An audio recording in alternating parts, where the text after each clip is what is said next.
India Zimbabwe రెండో T20 toss గెలిచిన India ముందు బ్యాటింగ్ ఎంచుకుంది.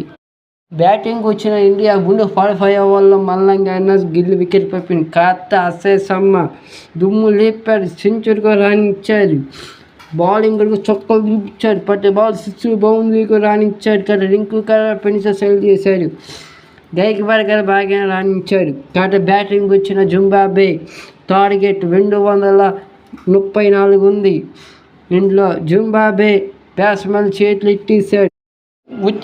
వచ్చినట్టే వెళ్ళిపోయారు. జింబాబ్వే బ్యాట్స్మెన్లు 134 రన్స్కి ఆల్అౌట్ అయిపోయారు. ఇండియా 100 రన్స్కు ఘన విజయం సాధించింది. ఫస్ట్ T20 ఓటమికి రెండో T20 ఇండియా గెలిచి సమాధానం. ఈరోజు MS ధోని పుట్టినరోజు. MS ధోని ఈ దేశానికి ఎన్నో సేవలు చేశాడు. MS ధోని ఎప్పటికీ కింగే. Happy birthday MS Dhoni. MS Dhoni fan అయితే కొట్టండి.